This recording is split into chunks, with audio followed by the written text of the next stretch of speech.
Hello guys, this is Jeet and you are watching here physics in my view. Interference हमने लगभग किनारे लगा दिया था, जिसमें बेसिकली मैंने आपको ये बताया था कि आपको मेनली पाथ डिफरेंस कैलकुलेट करना है। अगर आप अच्छी तरीके से पाथ डिफरेंस कैलकुलेट करना जान चुके होंगे तो आप समझ जाएंगे कि कैसे हम ब्राइट फ्रिंज की ऑर्डर या लोकेशन को बता सकते हैं। हमें ब्राइट फ्रिंज के लिए आपको एन लैम्डा को इक्वल करना होता है, तो डार्क फ्रिंज के लिए मैंने बताया था 2n+1 लैम्डा बाई 2 के इक्वल करना होता है, और आप पूरी चीज़ों को डील कर सकते हैं। इसका मतलब कोई क्वेश्चन अगर दिया गया है, अगर वो वेल डिफाइंड क्वेश्चन है, मतलब कि जैसा कि बुक में दे रखा होता है, तो वैसे क्वेश्चंस में कुछ नहीं करना होता, आपको पार्ट डिफरेंस डटा रहता है। जैसे कि अगर यंग डुअल स्लिट एक्सपेरिमेंट है, थिन फिल्म है, न्यूटन रिंग है, वेसल फिल्म है, तो इनके पार्ट डिफरेंस आपको याद रहते हैं, इसलिए क्वेश्चन ज्यादा इजी पड़ जाते हैं। अगर कोई क्वेश्चन टिफा या जेस्ट का है जिसमें आपको एक रैंडम दे रखा है कोई क्वेश्चन जिसका किसी बुक में लिखित प्रश्न से संबंध नहीं है, तब आपको करना कुछ नहीं है, आपको उस क्वेश्चन के अकॉर्डिंग पाथ डिफरेंस कैलकुलेट करना है। फिर पाथ डिफरेंस कैलकुलेट आप जब कर लेंगे तो वहाँ ब्राइट की कंडीशन लगाएंगे तो ब्राइट फ्रिंज की लोकेशन मिल जाएगी, और डार्क की कंडीशन लगाएंगे तो डार्क फ्रिंज की लोकेशन मिल जाएगी। तो बेसिकली हमारा मेन मोटो क्या रहेगा कि हम पाथ डिफरेंस कैसे कैलकुलेट करें। तो अभी तक जो हमने पढ़ा वो 12th क्लास से रिलेटेड था, आपको आई होप अच्छे से समझ में आ गया होगा। अब जो हम पढ़ेंगे वो बीएससी सेकंड ईयर की बुक्स में है, जैसे कि थिन फिल्म, वेसल फिल्म और न्यूटन रिंग को। Let's start. इसे मिटाते हैं formula. Okay, hashtag thin film interference thin film interference में करना क्या है। थिन फिल्म इंटरफेरेंस में आपको समझना है कि थिन फिल्म कहते किसे। थिन का मतलब जैसे कि नाम से स्पष्ट है, पतली सी होगी। फिल्म का मतलब है जैसे कि अगर आपने 11th में सरफेस टेंशन पढ़ा हो तो सरफेस टेंशन चैप्टर में बार बार वर्ड आता है फिल्म, तो सबसे पहला वर्ड वही इंट्रोड्यूस होता है 11th क्लास में, जो आपको पहली बार सुनने को मिलता है। तो अगर यहाँ फिल्म दूसरी बार सुनने को मिला तो यहाँ आश्चर्यजनक होने की बात नहीं है, क्योंकि आपने पहले सुन रखा है। तो थिन फिल्म में क्या होगा कि आपने देखा होगा, ये एम्पलीट्यूड डिवीजन इंटरफेरेंस है। मैंने आपको बताया था कि अगर आपसे कोई कहता है कोहेरेंट सोर्स कैलकुलेट कीजिए, कोहेरेंट सोर्स कैसे बात कर सकते हैं, तो मैंने को 2 मेथड बताया था। अगर आपने रेगुलरली इसी क्रम में लेक्चर्स को पढ़ रहे होंगे तो आपको समझ में आ गया होगा कि मैंने 2 टर्म्स क्या क्या बताई थी। अगर आपको कोहेरेंट सोर्सेज कैलकुलेट करने हैं, मतलब ऐसे सोर्सेज जिस निकलने वाली लाइट के बीच में फेज डिफरेंस टाइम के रिस्पेक्ट में कांस्टेंट हो, तो ऐसे सोर्सेज को प्रोड्यूस करने का 2 मेथड होते हैं। एक होता है वेव फ्रंट डिवीजर, जिसमें एक होता है वेव फ्रंट डिवीजर और दूसरा होता है एम्पलीट्यूड डिवीजर। मतलब किसी वेव फ्रंट को तोड़ के भी हम कोहेरेंट सोर्स बना सकते हैं और एम्पलीट्यूड को डिवाइड करके हम कोहेरेंट सोर्स बना सकते हैं। तो वेव फ्रंट डिवीजर इंटरफेरेंस का जो एग्जांपल था वो यंग डबल स्लिट एक्सपेरिमेंट था। अब जो हम पढ़ रहे हैं ये एम्पलीट्यूड डिवीजर इंटरफेरेंस का एग्जांपल है। तो आप अच्छे से समझेंगे कि थिन फिल्म जो है वो एक एम्पलीट्यूड डिवीजर इंटरफेरेंस है। एम्पलीट्यूड डिवीजर इंटरफेरेंस समझेंगे क्या होता है। मान लीजिए आपके पास ये साबुन का बुलबुला है, तो साबुन के बुलबुले में आप ध्यान से देखेंगे कि जो बुलबुले के बाहर देखा जाए तो एयर होती है, बुलबुले के अंदर देखा जाए तो एयर होती है। तो जो चमक दिखाई दे रही होती है वो चमक क्यों दिखाई देती है? वो चमक क्यों दिखाई देती है कि वास्तव में जो बुलबुला है वो साबुन और पानी के घोल से मिलकर बना है। इसका मतलब उसका रिफ्रैक्टिव इंडेक्स पानी का रिफ्रैक्टिव इंडेक्स नहीं होगा, उसका रिफ्रैक्टिव इंडेक्स एयर का रिफ्रैक्टिव इंडेक्स नहीं होगा, उसका पानी और एयर के मिक्सचर का रिफ्रैक्टिव इंडेक्स होगा। इसका मतलब कहीं ना कहीं जो लाइट आएगी उसकी गुणा भाग इस वाले मीडियम के साथ हुई है। ये जो बीच में जो फिल्म बनी हुई है, इस फिल्म की चौड़ाई बहुत पतली होती है, बहुत कम चौड़ाई होती है, दैट्स व्हाई इसे हम थिन फिल्म कहते हैं। तो इसका छोटा सा पार्ट हम काटेंगे, इसका छोटा सा पार्ट हम लेंगे, उस छोटे से पार्ट को हम जूम करके स्टडी करेंगे कि वास्तव में यहाँ पर क्या हो रहा है जिसकी वजह से बुलबुला चमक रहा है। तो इस बुलबुले का जो कि सोप बबल है, इसके छोटे से पार्ट को थिन फिल्म कहते हैं। इसके छोटे से पार्ट को थिन फिल्म कहते हैं। तो इसके छोटे से पार्ट को अगर मैं काटूंगा तो भले ही से सर्कुलर हो, पर सर्कुलर सिमेट्री का छोटा सा पोर्शन जो होता है वो स्ट्रेट होता है, दैट्स व्हाई ये स्ट्रेट दिखाई देगा ऐसे। तो ये आपकी थिन फिल्म है। इसका रिफ्रैक्टिव इंडेक्स म्यू मान लिया और मोटाई अपनी तरफ से टी मान ली। ठीक, कहां से आए? सोप बबल का एक छोटा सा पोर्शन, ये आप याद रखेंगे। तो होना ही है कि जब कोई लाइट यहां से इस प्रकार इंसिडेंट होती है तो सीधी सी बात है कुछ पोर्शन उसका रिफ्लेक्ट हो जाता है इस तरीके से, और कुछ पोर्शन जो है रिफ्रैक्ट होता है इस तरीके से। थोड़ा डेविएट दिख रहा है? दिखना चाहिए, डेविएशन है इसमें। अगर नहीं दिखा थोड़ा डेविएट कर देता हूं, इस प्रकार से डेविएशन है। और फिर दूसरा वाला इस पॉइंट से रिफ्लेक्ट बैक होगा और ये इस प्रकार से ट्रांसमिट हो जाएगा। तो एक लाइट थी जिसके पास कोई अपना पर्सनल एम्पलीट्यूड था और उसका कुछ पोर्शन यहां से रिफ्लेक्ट हुआ, उसका कुछ पोर्शन यहां से रिफ्लेक्ट हुआ, और दोनों रिफ्लेक्शन के बाद जो लाइट मिल रही है इनके बीच में इंटरफेरेंस होगा, और इंटरफेरेंस होने के बाद आपको पता है ब्राइट डार्क फ्रिंजेस बनती हैं। वो ब्राइट डार्क जो फ्रिंजेस हैं वही कलर का निर्माण करते हैं, इसलिए हमें बबल चमकीला दिखाई देता है। अब बात आती है वो ब्राइट और डार्क फ्रिंजेस की लोकेशन क्या होंगी, वो सब चीजें कैसे डिसाइड होंगी। तो वो सब चीजें डिसाइड होंगी इनके बीच में होने वाले इंटरफेरेंस के जरिए। तो सबसे पहली बात, ये एयर का नहीं है, रिफ्रैक्टिव इंडेक्स म्यू का मीडियम है। थोड़ा अलग डिजाइन बना देता हूँ मैं इसमें ऐसे प्रकार से, ये अलग डिजाइन हो गया, बिल्कुल हार्ड नहीं होता, इजी, बिल्कुल सो इजी। अब यहाँ पर रिफ्लेक्शन है, लॉ ऑफ रिफ्लेक्शन लगाने के लिए हमारे पास कंडीशन होनी चाहिए, इंसिडेंट रे होना चाहिए, है भाई अपने पास, रिफ्लेक्टर रे होनी चाहिए, है भाई अपने पास, अपना नॉर्मल होना चाहिए भाई। तो नॉर्मल बनाने के लिए क्या करेंगे, नॉर्मल बना देंगे ऐसे, तो ये नॉर्मल बन गया, इस पॉइंट पे नॉर्मल है, नॉर्मल बन गया। और इस वाली लाइट को पीछे मिलाएंगे, पीछे मिलाएंगे, ये दोनों मान लो यहां कट रहे हैं, ठीक। ये एंगल आई है, तो आपतन कोण और परावर्तन कोण आपस में बराबर होते हैं, तो मैं इस एंगल को भी आई मान सकता हूं, ठीक है। यहां पर भी एक नॉर्मल प्लॉट करेंगे इस तरीके से। ये वाला डायग्राम मिटा देते हैं वरना कंफ्यूज करेगा, डस्टर से मिटाता हूं।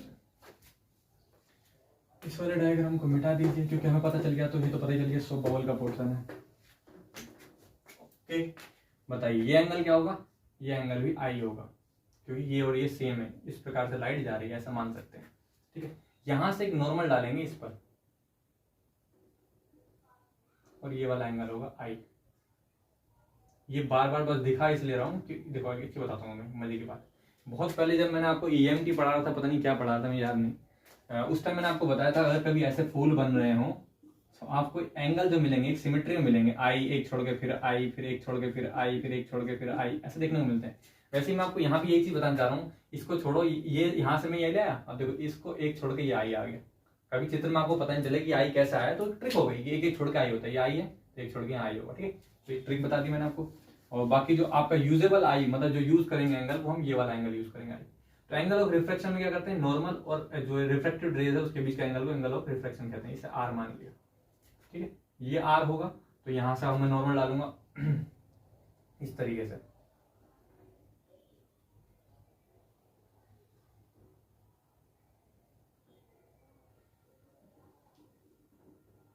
बड़ा नॉर्मल ठीक से नहीं खींच रहा, इस तरीके से,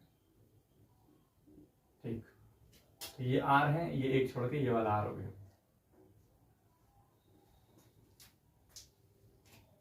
ठीक।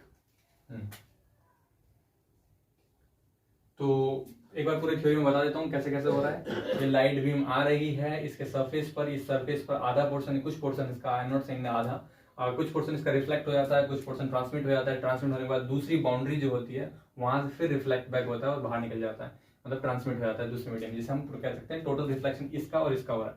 तो इनके बीच में जब इंटरफेरेंस होता है तो हमें चीजें चमकती हुई दिखाई देती हैं, मतलब कह सकते हैं इंटरफेरेंस के लिए जो जिम्मेदार होती है एक लाइट जो कि सरफेस से रिफ्लेक्ट बैक हुई है, और दूसरी लाइट जो दूसरी बाउंड्री जो दूसरा एज है, दूसरा एज से रिफ्लेक्ट बैक हुई है, दोनों के बीच में इंटरफेरेंस होता है। अब देखना ये है कि मैंने आपको बताया इंटरफेरेंस के लिए सबसे मेन कंडीशन क्या होती है कि आपको पाथ डिफरेंस कैलकुलेट करना आना चाहिए। तो पाथ डिफरेंस देखेंगे कैसे निकालेंगे हम। तो पाथ डिफरेंस के नाम लिख देते हैं, इसका नाम ए लिख दीजिए, इसका नाम बी लिख दीजिए, इसका नाम बी लिख दीजिए, इसका नाम सी लिख दीजिए, इसका नाम डी, इसका नाम ई, इसका नाम एफ, ठीक। अब बात क्या आ रही है, पाथ डिफरेंस कैसे कैलकुलेट करें। पाथ डिफरेंस क्या है, लाइट रे यहां से आई और यहां से आने के बाद इसका पोर्शन जितनी देर में यहां से यहां पहुंचा, इसका पोर्शन जितनी देर में यहां से यहां पहुंचा, उतनी देर में ये वाली लाइट जो है यहां से ऐसे गई, ऐसे गई, और यहां से यहां तक आई, उतनी ही देर में, उतनी देर में।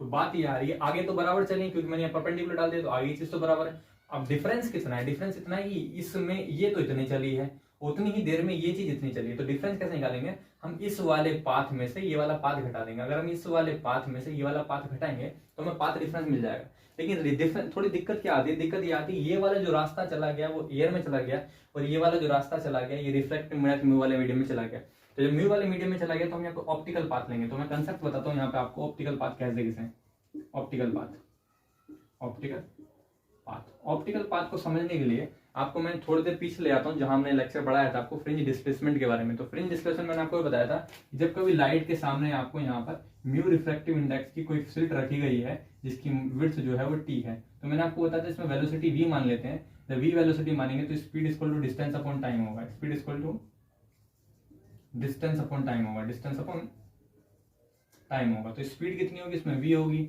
डिस्टेंस कितना इसका t है और टाइम हमें निकालना था, तो ये हो गया time equal to t upon नीचे v ले गए v। तो ये इसके लिए सिंपल सी कंसेप्ट है, बिल्कुल सही बात है। लेकिन अगर इसे ऑप्टिकल पाथ यहां से मुझे समझाना है तो मुझे बताना पड़ेगा एक रिलेशन मैंने आपको बताया था mu equal to C upon V, जिसे हम 12th 9th क्लास में पढ़ते हैं, N equal to C upon V. तो यहाँ एन रिफ्रैक्टिव इंडेक्स है, यहाँ म्यू मानते हैं तो mu equal to C upon V हो गया। वी का मान निकालेंगे, V equal to C upon mu हो गया। तो वी का मान यहाँ रखेंगे तो टाइम इक्वल टू कितना जाएगा, टाइम इक्वल टू हो जाएगा टी अपॉन वी का मान रख देंगे सी अपॉन म्यू, ये आ गया सी अपॉन म्यू, म्यू चला जाएगा ऊपर तो जाएगा आपका म्यू टी अपॉन सी। तो टाइम इक्वल टू कितना होता है, टाइम इक्वल टू होता है कितना है म्यू टी अपॉन सी, म्यू टी अपॉन सी। तो यहाँ से देखेंगे तो टाइम इक्वल टू क्या होता है, टाइम इक्वल टू होता है distance upon speed, distance upon speed, distance time time देखो ध्यान से देखो टाइम इक्वल टू कितना होता है, अब speed equal to distance upon time होता है, बड़ा सिंपल सा कंसेप्ट है, speed equal to distance upon time होता है, ठीक है। Speed equal to distance upon time equal to कितना होगा, distance upon speed, distance upon speed. जब डिस्टेंस अपॉन स्पीड कर लिया तो आपको पता चलेगा कि सारा जो खेल खेल रहे हैं हम इसी कांच के स्लैब के लिए खेल रहे हैं। इसमें अगर स्पीड को सी मान लिया जाए, बहुत सिंपल सी बात है, इसमें अगर स्पीड को सी मान लिया जाए तो कांच के अंदर से गुटका बोल रहा है, कांच का गुटका बोला, अब मान कैसे लोगे तुम, स्पीड तो वी है ना, समझ आपको, स्पीड तो वी है ना, स्पीड तो वी है ना, तुम कैसे मान सकते हो कि हवा में जितनी तेज चल रही कांच, भोलेनाथ, तुम कैसे मान सकते हो कि हवा में जितना तेज चल रहा है कांच उतनी ही तेज कांच ग्लास का, हवा में जितनी तेज चल रहा है लाइट उतनी तेज मेरे अंदर था ग्लास के स्लैब के अंदर चल रही है, कैसे मान सकते हो, मैंने मान ले यार, बोला नहीं मान सकता, मान ले फिजिक्स पढ़ रहे हैं, तो चलो मान लिया। अगर मैं ये मान लू कि तेरे अंदर स्पीड सी है, अगर मैं मान लू कि लाइट की स्पीड तेरे अंदर सी है, अगर मैं मान लू लाइट की स्पीड तेरे अंदर सी है तो तेरी चौड़ाई बढ़ा दूंगा, बात समझ आ रही है, तेरी चौड़ाई बढ़ा दूंगा मैं, जब चौड़ाई बढ़ाऊंगा तो बात वहीं आ जाएगी ऑन एवरेज, टाइम उतना ही खर्च होगा। बोले तो सही है, बोले कितना बढ़ाऊं, तब तेरी चौड़ाई टी ना होकर म्यू टी होगी, और इस पाथ को ही ऑप्टिकल पाथ कहते हैं। अर्थात किसी भी मीडियम को अगर सी स्पीड से चलकर देखा जाए, किसी भी मीडियम में लाइट की स्पीड अगर सी मान ली जाए तब उसकी चौड़ाई जो होगी उसको ऑप्टिकल पाथ कहा जाता है। तो हम सी स्पीड के रिलेटिव में लेके चलेंगे। इसका मतलब ये हुआ कि अगर टी के अंदर मुझे ऑप्टिकल पाथ बताना है तो मैं म्यू टी बताऊंगा। यहां से यहां तक मैं 56 किलोमीटर चलता हूँ, 56 किलोमीटर चलता हूँ, और मैं पूछता हूँ यही दूरी अगर मैं पानी में चलता नदी के अंदर तो कितनी होती, तो आप बोलोगे म्यू 56। जिस मीडियम में चल रहे होते हो उस मीडियम के रिफ्रैक्टिव इंडेक्स से एक्चुअल में जो डिस्टेंस है उससे मल्टीप्लाई करने पर ऑप्टिकल पाथ मिलता है। हमें क्या मिलता है, ऑप्टिकल पाथ मिलता है। तो वैसे यहाँ ऑप्टिकल पाथ का कंसेप्ट लगेगा। फिलहाल मैं ये चीज जो मैंने आपको बताई है मिटा देता हूँ ताकि चीजें अच्छे से कंसेप्ट क्लियर हो जाए। डेरिवेशन बड़ा नहीं है, डेरिवेशन तो ईजी है, वो अपनी आदत है, किसी चीज को पीछे पड़ जाते हैं तो बड़ा अच्छे से बताना है, अच्छे से बताना है, चाहे समझ में आ गया हो तो भी। तो बताओ, so path difference, path difference, path difference कितना आएगा, delta x equal to, delta x equal to कितना होगा, एक लाइट ये है AC plus CE, sorry AC plus CE minus AF, minus AF। जैसे मैंने आपको बताया एक लाइट तो यहां से यहां तक गई तो AC plus CE minus AF, लेकिन ये वाला ऑप्टिकल पाथ लेंगे, म्यू आ गया। Equation first by Snell's law, Snell's law, Snell's law क्या होता है, n इक्वल टू मतलब mu equal to sine I upon sine r, sine I upon sine r. Sine i कितना होता है, लंब बटे कर्ण, तो इस ट्राइंगल में लंब देखोगे तो एंगल के सामने लंब होता है AF, बटे कर्ण कितना है AE, ऐसे नीचे साइन आर देखोगे लंब कितना है DE, बटे कर्ण कितना है AE। लंब कैसे पता चलता है, परपेंडिकुलर क्या होता है, एंगल के सामने होता है परपेंडिकुलर, तो AE से AE कट गया, कितना आ गया AF अपॉन डी।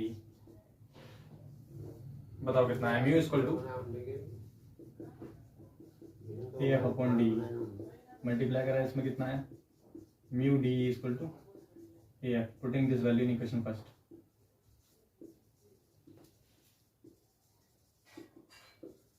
इन इक्वेशन फर्स्ट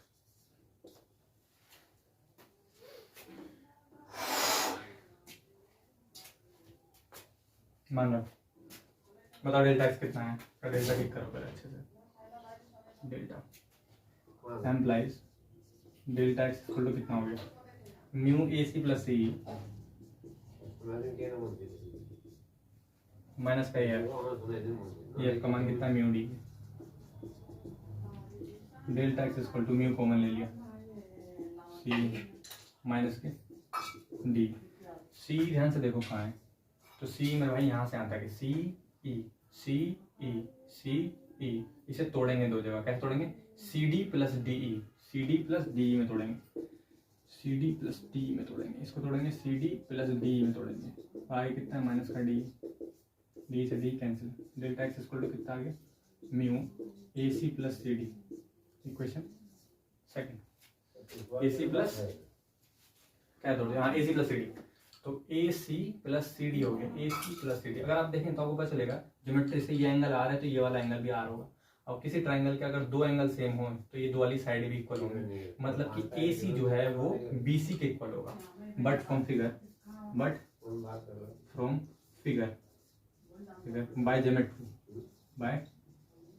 ज्योमेट्री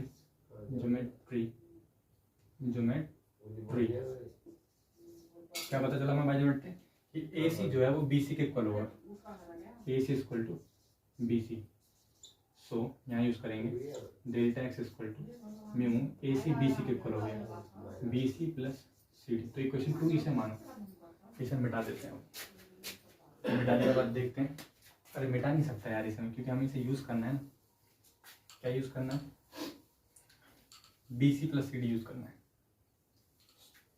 तो इसके बाद देखेंगे नाउ, इसे देखेंगे, इस ट्राइंगल को देखें जिसे फोकस करने वाला हूँ, ये वाला ट्राइंगल, ये वाला ट्राइंगल, ठीक है। नाउ इन ट्राइंगल नाम है ए डी बी, लगाओ कोस आर, फॉर्मूला होता है हमारा लाल बटे कक्का, ये है कोस आर, क्या है कोस आर, आधार बटे कर्ण। तो इस वाले का अगर बेस देखें तो बेस ये होता है ए बी, ठीक है। तो बेस को देखें सिमेट्री में दिखाता हूँ तुम्हें, ये अगर टी है तो यहाँ से यहाँ तक की दूरी टी होगी, और यहाँ से यहाँ तक की नीचे की डिस्टेंस भी टी है, तो पूरा जो हो जाएगा ये 2t हो जाएगा। तो अगर इस ट्रायंगल में कोस आर लगा रहा हूँ जिसमें आधार बटे कर्ण लग रहा है, तो आधार बटे कर्ण का ध्यान से देखना है, कोस आर का मान कितना है, कोस आर इक्वल टू आधार बटे कर्ण, कोस आर इक्वल आधार। अब इस ट्रायंगल में कोस आर तो ये एंगल, तो आधार कौन सा है, आधार है आपका ये बी डी, तो आधार हो गया बी डी बटे कर्ण हो गया ये वाला 2t, इसकी मल्टीप्लाई इसमें करी तो आ गया 2t cos R equal to B D को क्या लिख सकते हैं, बी डी को क्या लिख सकते हैं, B C plus C D implies 2t cos R किसका मान है, 2t कोस आर मान है B C plus C D, ठीक है। तो B C plus C D का ये मान हम यहाँ रख देंगे।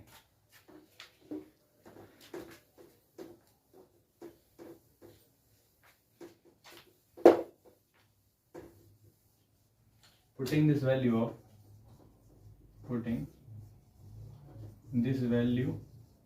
of BC plus CD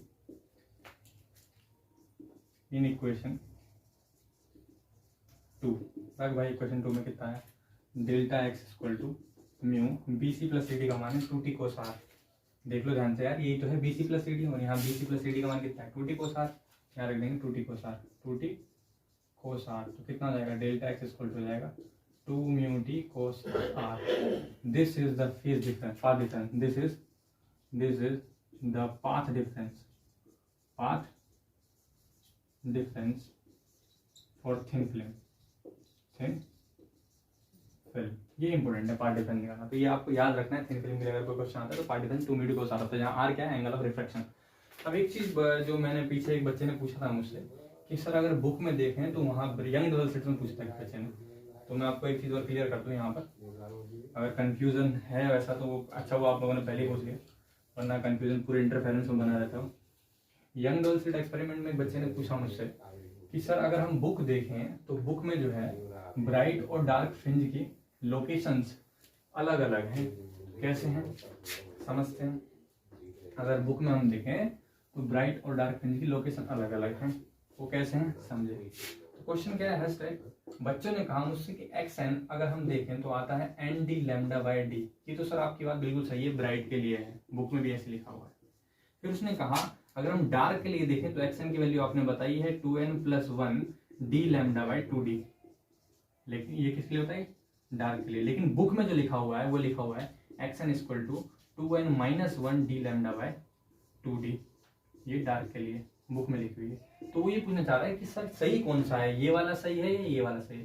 तो मैं उस बच्चे को बताना चाहता हूँ कि मेरे भाई जरा ध्यान से देखना, उस बुक के नीचे एक चीज और लिखी होगी, उस बुक के नीचे एक चीज और लिखी होगी कि यहाँ गिनती जो है वो गिनती 1 से शुरू है, where n equal to 1 2 3 dot dot dot, और हमारी जो गिनती है वो 0 से शुरू है, n इक्वल टू 0 1 2 3। अब इससे क्या फर्क पड़ता है, अगर वो बच्चा पूछे तो मैं उसे बताता हूँ कि 0 मान रख के देखो क्या आएगा।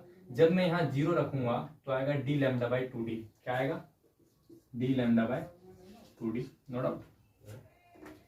ठीक है जी। अब जी 1 रखो, क्या आएगा, जब मैं 1 रखूंगा तो देख लो, 1 रख के देखो, 1 रखा 2 1 3, 3d लैम्डा बाई 2 कितना आ गया, 3d लैम्डा बाई 2d आ गया, बिल्कुल सही है। अब जी 2 रख के देखो, 2 रख के देखो, 2 रखो कितना है, 2 3 4 1 5, 5 आ गया, 5d लैम्डा बाई 2d आ गया। अब जरा आपने किताब वाले फार्मूले रख के देखो, n का मान 1 रखो, 2 1 2, 2 में से 1 गया, 1 बचा, कितना है d लैम्डा बाई 2d। अब जरा 2 रखो, 2 2 4, 4 में से 1 गया 3, 3d lambda by 2d, 3d lambda by 2d आ गया। अगर आप इसमें 3 रखो, 3 2 6 में से 1 गया 5, कितना है 5d लैम्डा बाई 2d। जब आंसर सेम आ रहा है तो हम कैसे कह सकते हैं कि हमारा गलत है या उसका सही है। अर्थात हमारा फ्रेम अलग है, उसका फ्रेम अलग है, और जिस व्यक्ति को ऐसा लग रहा हो, ऐसा संशय आ रहा हो, आगे के लिए भी संशय ना बिगड़े, इसलिए मैं आपके लिए 2d लैम्डा, ये आपका 2n-1 लैम्डा बाई 2 ले लेता हूँ। और मेरी बात लेंगे, वास्तव में दोनों सेम ही होगा। अरे खुद देखो यार तुम्हारी बुक वाला ही है, अगर तुम ये 0 से ले लो क्या आएगा, नेगेटिव आ रहा है, नेगेटिव पॉसिबल नहीं है। तो ये अंतर है, मैंने ये लिया था और बुक वाले ने इधर रखा। तो अगर आपको संशय होता, अगर आप बुक से मैच करके पढ़ते हैं, बहुत अच्छी आदत है, वो ना छूटे, इसलिए मैं आपका ये लूंगा, हमारी लोकेशन पाथ डिफरेंस सब नेगेटिव वाला लूंगा ताकि कंसेप्ट आपको क्लियर है। तो आगे चलते हैं। यार ये क्या बाहर निकल रहा है इसका, भोलेनाथ।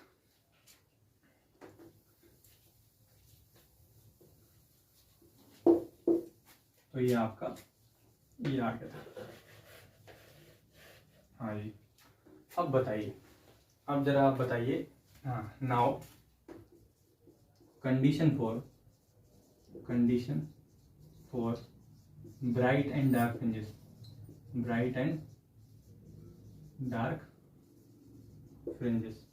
इसके लिए करने से पहले मैं आपको एक स्टार पॉइंट बताता हूं, जैसे कहते हैं effective path difference, effective path difference, path difference. Effective path difference में आपको करना क्या है, मैंने आपको अभी चित्र बताया था थिन फिल्म का, उसमें मैंने आपको दिखाया था लाइट ऐसे आती है और ऐसे मुड़ जाती है, दूसरी लाइट ऐसे आती है और ऐसे मुड़ के ऐसे चली जाती है। तो मैंने आपको बताया था कि रिफ्लेक्शन जो हो रहा है, वास्तव में जो फ्रिंजेस बन रही है वो इन दोनों वेव्स के बीच में इंटरफेरेंस के बाद बन रही है। तो सबसे पहले आप देखेंगे कि लाइट कहाँ से आ रही है। जो पहली वाली रेज है, जो पहली वाली रे है, रे फर्स्ट, ये तो आ रही है एयर से एयर में ही, और दूसरी वाली जो है वो आ रही है वाटर से, मतलब लिक्विड से। अगर दूसरी वाली जो दूसरे मीडियम से आ रही है तो पाथ डिफरेंस में लैम्डा बाई 2 का अंतर जरूर आएगा। किसका आएगा, लैम्डा बाई 2 का। ठीक है, कई बार क्वेश्चन में अगर एमसीक्यू में बीएचयू वगैरह पूछता है तो पाथ डिफरेंस ना पूछकर फेज डिफरेंस पूछता है। तो फेज डिफरेंस भी आप बता सकते हैं लैम्डा बाई 2 से क्या निकालेंगे, phase difference delta phi equal to 2 pi upon lambda into path difference into path difference कितना है 2 pi upon lambda into lambda by 2, lambda से लैम्डा का 2 2 इसमें 5 आ गया, कितना आ गया 5। इसका मतलब ये हुआ अगर कभी लाइट ऐसे हो रही हो कि एक मीडियम से आ रही हो ऐसे, ये तो एयर से एयर में आ गई, और दूसरे मीडियम से आ रही हो लिक्विड से, तो दोनों के बीच में पाई का फेज डिफरेंस होता है और लैम्डा बाई 2 का पाथ डिफरेंस होता है।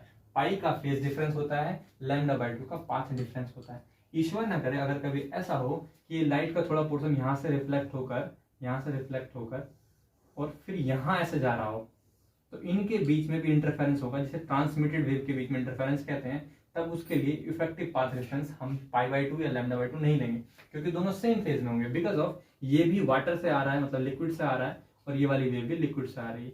इसलिए अगर ऑप्शन में पूछता है BHU में, अगर कोई ऐसा क्वेश्चन पूछ लेता है कि बताइए थिन फिल्म इंटरफेरेंस में रिफ्लेक्टेड वेव के बीच में जो इंटरफेरेंस होता है उनके बीच में फेज डिफरेंस कितने का होता है, तो पाई का होता है। और ट्रांसमिटेड वेव के बीच में अगर इंटरफेरेंस होता है तो कितने का फेज डिफरेंस होता है, देन यू हैव टू से कोई फेज डिफरेंस नहीं होता। रीजन इज ये कहां से आते हैं, ये सेम मीडियम से, ये डिफरेंट मीडियम से हो रहा है इंटरफेरेंस, और ये सेम मीडियम से हो रहा है। तो आई होप आप लोगों को समझ में आ रहा होगा।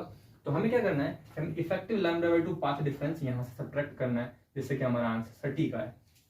तो मिटाते हैं इसे, इंक डाल लेनी चाहिए ना, इंक खत्म हो रही है, इंक डाल लेनी चाहिए। तो समझ में तो आ ही रहा होगा मैं क्या कहना चाह रहा हूँ। अब देखो किसी भी क्वेश्चन में हमें क्या करना है, इंटरफेरेंस बहुत इजी चीज है। इंटरफेरेंस में करना कुछ नहीं है आपको, हर क्वेश्चन में बस पाथ डिफरेंस कैलकुलेट करना। अगर आप पाथ डिफरेंस कैलकुलेट कर लेते हैं तो कंफ्यूजन अपने अंदर बिल्कुल नहीं लानी कि 2n-1 आएगा 2n+1 आएगा। आप -1 ही लेके चलो, बुक के अकॉर्डिंग चलो, कोई दिक्कत नहीं है ना। बहुत सारी इंक बोल अब तो चलेगी कम से कम 2-3 तक। समझ में आ रहा है नहीं आ रहा? आ रहा होगा यार, इंक डल गई। ओके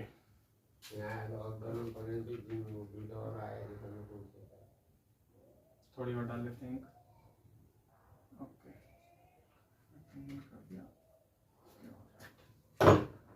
ठीक, जस्ट अलाउ।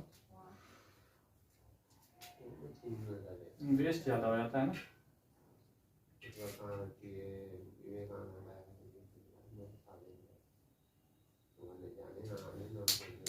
इस कैब ने परेशान कर दिया भैया, कैब ने परेशान कर दिया।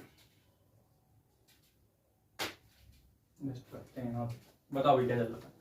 हमने चल रहा था कि अपना पाथ डिफरेंस आ गया, इफेक्टिव पाथ डिफरेंस की बात चल रही थी, वो थी डेल्टा एक्स मानो। अब मानूंगा मैं इफेक्टिव पाथ डिफरेंस, ये वाला पाथ डिफरेंस लो 2μt cos r, और आपको लेना है इसके साथ λ/2, क्योंकि रिफ्लेक्शन के साथ मैं कर रहा हूँ। ठीक है, नाउ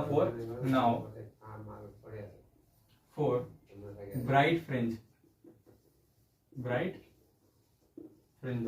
ब्राइट फ्रिंजेस के लिए क्या करना पड़ेगा, इस पाथ डिफरेंस को आपको मैंने बताया था n लैम्डा के इक्वल करना होता है। लगाओ 2μt cos r minus λ/2 equal to n lambda. तो 2μt cos r equal to n lambda plus λ/2 equal to आ गया 2n+1 λ/2। ये आ गई कंडीशन फॉर किसके लिए, bright fringe. Condition for dark fringe, dark fringe के लिए कहना पड़ेगा 2μt cos r minus λ/2 2n-1 λ/2, इससे ये कैंसिल हो गया, implies 2μt cos r equal to n lambda. This condition को डार्क फ्रिंज। अब क्वेश्चन क्या आ जाता है, समझ में आ गया कैंसर में, बस यही दोनों चीजें कैलकुलेट करनी है। अगर कभी ट्रांसमिटेड वेव के साथ खेलने को कहता है, अगर कभी ट्रांसमिटेड वेव के साथ खेलने को कहता है, तो ट्रांसमिटेड वेव के साथ भी मैं यहाँ पे बता देता हूँ। ठीक, if the interference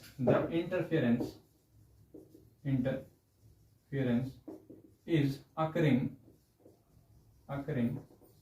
between transmitted wave, तो मैंने आपको बताया जो ट्रांसमिटेड वेव होंगे उनमें कोई फेज डिफरेंस नहीं होगा, मतलब ये वाला फैक्टर आपको यूज नहीं करना है। डेल्टा एक्स कितना हो जाएगा, ब्राइट के लिए डेल्टा एक्स होगा 2μt cos r, सिर्फ इतना होगा। फॉर ब्राइट फ्रिंज, तो ब्राइट फ्रिंज के लिए करना है पाथ डिफरेंस को n लैम्डा के इक्वल करना है। कितना है 2μt cos r equal to capital नहीं स्मॉल r n लैम्डा, ये होगा ब्राइट फ्रिंज के लिए। और डार्क फ्रिंजेस, का क्या करेंगे, डेल्टा एक्स को 2n-1 λ/2 के इक्वल करना है। एम्प्लाइज कितना आएगा 2μt cos r equal to 2n-1 λ/2। तो आपको ये वाला फॉर्मूला याद करना है, तो स्टार बना देता हूँ, और ये वाला फॉर्मूला याद करना है, तो यहाँ भी स्टार बना देते हैं, और ये वाला फॉर्मूला स्टार करना है, तो यहाँ स्टार।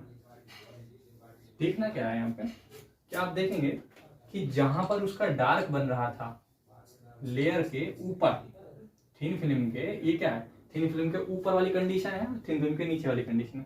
तो थिन फिल्म के ऊपर जहां पर डार्क फ्रिंजेस बन रही थी उसी कंडीशन पर ब्राइट फिल्म बनेगी थिन फिल्म के नीचे। तो थिन फिल्म के नीचे जहां ब्राइट बनती है वहां डार्क बन रहा है, और जहां थिन फिल्म के ऊपर ब्राइट बनता है वहां थिन फिल्म के नीचे डार्क बन रहा है।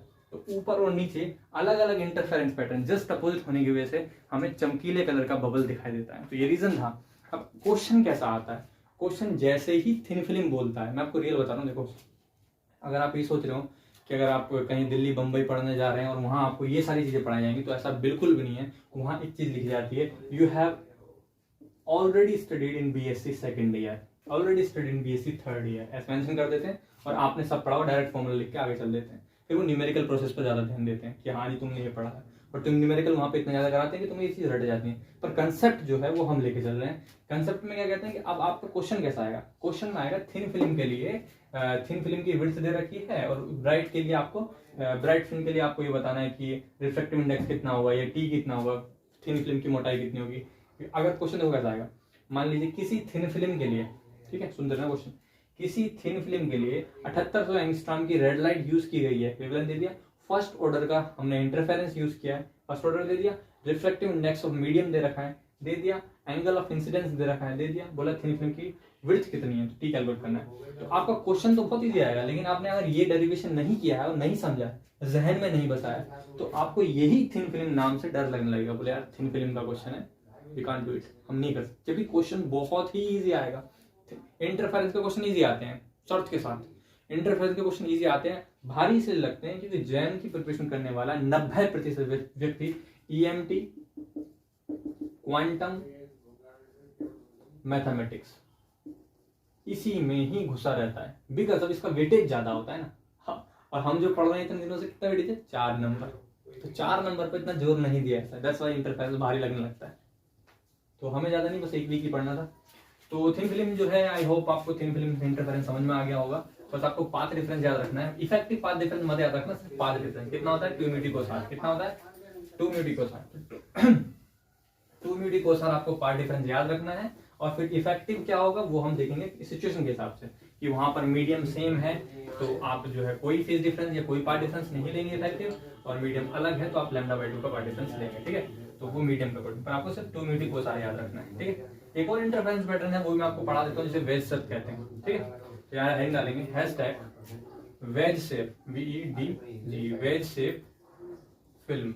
वेज शेप फिल्म के साथ हम इंटरफेरेंस करेंगे, इसे भी कहते हैं amplitude division interference, amplitude division interference. तो वेज शेप का डायग्राम कुछ ऐसा होता है, ये वेज शेप है, वेज शेप है, और यहां से लाइट आती है ऐसे, और ये रिफ्लेक्ट हो जाती है ऐसे, ठीक है। और यहां पर आपको लगाना है वही फॉर्मूला, कौन सा वाला, law of refraction, law of reflection लगाना है, लॉ ऑफ रिफ्लेक्शन लगाना है। तो ये लॉ ऑफ रिफ्लेक्शन लगा दिया मैंने, ठीक है। अब क्या होगा कि यहाँ पर मीडियम दूसरा, तो यहाँ रिफ्रैक्ट होगी लाइट, रिफ्रैक्ट करवाओ, ऐसे हो गई, रिफ्रैक्ट हो गई। अब क्या है, यहाँ पर एक नॉर्मल खींचो, नॉर्मल खींचने से फायदा क्या है, नॉर्मल खींचने से चित्र जो आपका एग्जैक्ट बनेगा, और यहाँ भी लॉ ऑफ रिफ्लेक्शन, जितने पे आई उतने पे जाएगी, जितने पे आई उतने पे जाएगी, चली गई जी। तो ये एंगल आर हो गया, और यहाँ से भी क्या होगा, इस तरीके से निकलेगी, और यहाँ पे एक नॉर्मल खींचो। हाँ, अब यहाँ का नॉर्मल जो बड़ा शानदार होगा सर, इसके प्लेन के नॉर्मल खींचना है, और इस वाली लाइट को आगे ले जाना है, इसको आगे ले जाओ, और इस पर नॉर्मल खींचो परपेंडिकुलर। हाय हाय हाय, कितना गंदा नॉर्मल खींचा है, नॉर्मल खींचो परपेंडिकुलर, अब खींचा सही। तो ये इसका नॉर्मल हो गया। ज्योमेट्री की क्या हमें जरूरत थी यहाँ पर जैम के हिसाब से, बिल्कुल नहीं थी। फिर हम क्यों पढ़ रहे हैं, बिकॉज ऑफ, ताकि चीजें याद हो जाएं, क्योंकि चीजें तभी याद होती हैं जब हमें अच्छे से समझ में आती हैं। ये एंगल होता है अल्फा, और ये एंगल होता है r plus alpha, r plus alpha. ये कहाँ से आया ये समझाने में टाइम वेस्ट नहीं करना चाहता, फिर भी आप देखेंगे तो आपको पता चलेगा। ये अल्फा है, ये r है, तो यहाँ पर जो वो कहते हैं Z angle, Z type angle बनता है, इसे कहते हैं हिंदी में नाम क्या है उसका, एकांतर कोण। तो एकांतर कोण कॉन्सेप्ट से यहाँ प्लस अल्फा आ जाएगा। ठीक, अब करना क्या है, हमें यहाँ से यहाँ परपेंडिकुलर डालना है, हमें पाथ डिफरेंस देखना है, किसके बीच में इंटरफेरेंस होगा, इस वाली वेव और इस वाली वेव के बीच में इंटरफेरेंस होगा, तो पाथ डिफरेंस देखना है।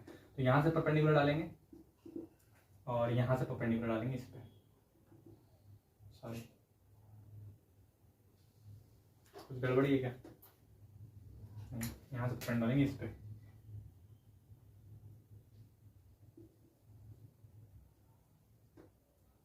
ठीक है, ये एंगल होगा आर, कितना होगा आर, ठीक ठीक है ठीक है। पॉइंट का नाम रख दो, इसका नाम रख दिया ए, इसका नाम रख दिया बी, इसका नाम रख दिया सी, इसका नाम रख दिया डी, इसका नाम रख दिया ई, इसका नाम रख दिया F.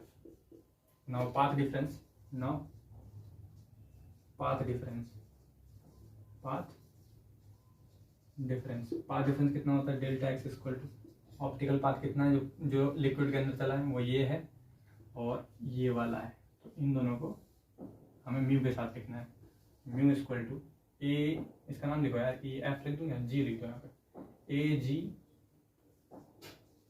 Plus G E minus A F, ये वाला जो है सी पहले से कंसेप्ट है, A F equation form by Snell's law, by Snell's law क्या आता है, mu equal to sine I upon sine r. Sine i कितना है, यहाँ लगाओ साइन आई, ये एंगल आई है, परपेंडिकुलर कहाँ है, परपेंडिकुलर साइन आई, परपेंडिकुलर ये वाला है एंगल के सामने, ए एफ अपॉन हाइपोटेन्यूस ए, ऐसे ही इस वाले के साथ लगाओ, परपेंडिकुलर कहाँ है, ए बी अपॉन हाइपोटेन्यूस कितना है,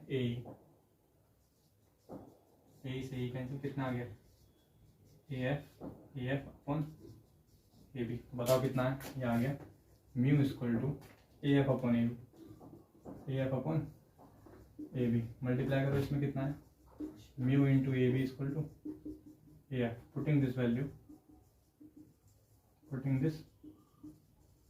वैल्यू इन इक्वेशन फर्स्ट, मान रखो कितना है, डेल्टा एक्स इक्वेशन फर्स्ट यही है, तो इस पर स्टार बनाओ, याद रखना, बताओ म्यू पेन,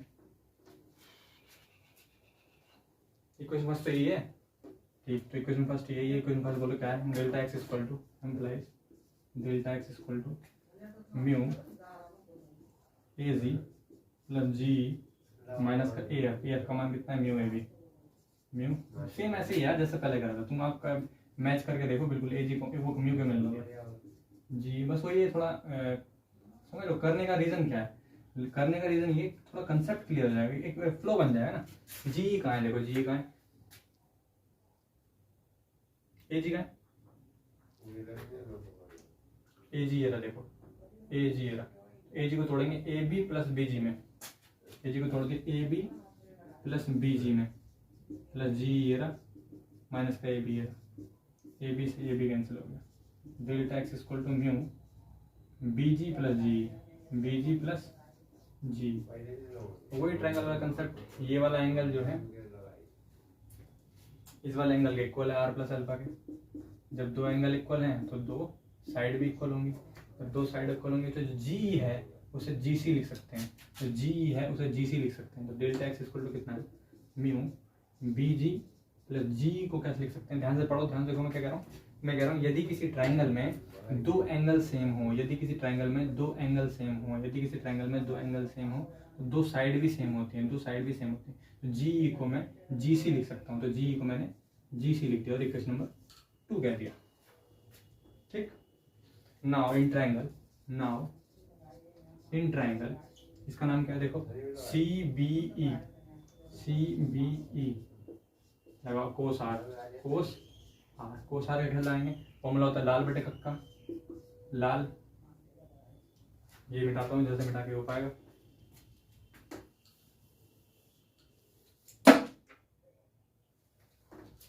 जाने दो क्या आपको पता गिरे जा रहा है, बताओ भाई, वही चीज दोबारा लिख रहा हूँ मैं, now in triangle C B लगाओ cos r, cos r, cos r, cos r formula क्या होता है, लाल बटे कब का, आधार बटे कर्ण। अब देखो जरा इस ट्रायंगल में एंगल के सामने क्या होता है, लंब होता है, तो लंब को तो छोड़ देना है। आधार कहाँ है, आधार देखो एक तो ये है, इसे कहेंगे आधार। आधार कितना है, BC। आधार कितना है, BC बटे कर्ण कितना है, ये है कर्ण, ये है कर्ण। अब इस कर्ण में देखेंगे आप, जो फिल्म है उसकी मोटाई अगर मैं यहाँ पर T मान लूं और इसके नीचे की भी T मान लूं, तो जो कर्ण है वो जो EC है वो 2T हो जाएगा। क्या हो जाएगा, 2T। मल्टीप्लाई करो उसमें कितना आएगा, 2T कोस। अब ये एंगल कितना है, एंगल R प्लस अल्फा है, तो इस ट्रायंगल में R प्लस अल्फा लगेगा, cos R plus alpha, cos R plus alpha, तो जाएगा 2T cos R plus alpha equal to BC। Putting this value, या BC को देखो क्या लिख सकते हैं, 2T cos R plus alpha, cos का S ठीक करो, इक्वल टू BC। अब BC कहाँ है, BC आपका ये है BC, तो इस BC को क्या लिख सकते हैं, इस BC को लिख सकते हैं BG plus GC, BG plus GC। देखो ध्यान से, BC को लिख सकते हैं, देखो ध्यान से, BC को लिख सकते हैं BG प्लस GC, तो मैं लिखते हैं BG plus GC। Putting this value in equation number 2।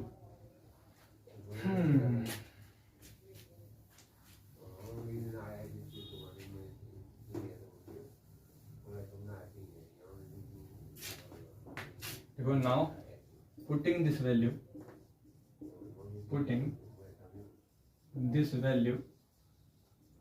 In equation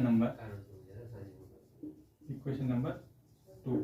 बोलो कितना, delta x equal to mu, इसका वैल्यू कितनी है, 2T cos are plus alpha, 2T cos are plus alpha. बोले तो कितना बचा, डेल्टा एक्स इक्वल टू आ गया 2 mu T cos are plus alpha. ये आ गया आपका path difference. Now effective path difference,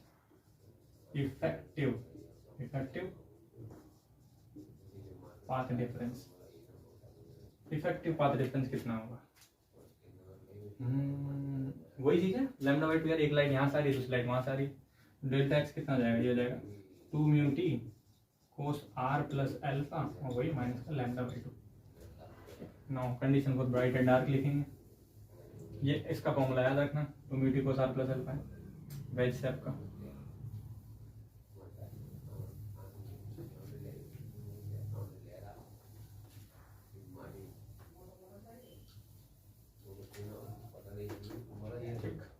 now condition for bright and dark fringes, लगाओ भाई। नंबर 1 फॉर ब्राइट फ्रिंजेस के लिए करते हैं पाथ डिफरेंस को हम एन लैम्डा करते हैं। पाथ में कितना है, 2 mu T cos are plus alpha minus का lambda by 2 equal to N lambda, 2 mu T cos are plus alpha equal to, हो जाएगा प्लस का हो जाएगा N lambda plus lambda by 2 implies 2 mu T cos are plus alpha equal to 2n plus 1 lambda by 2। Number 2 for dark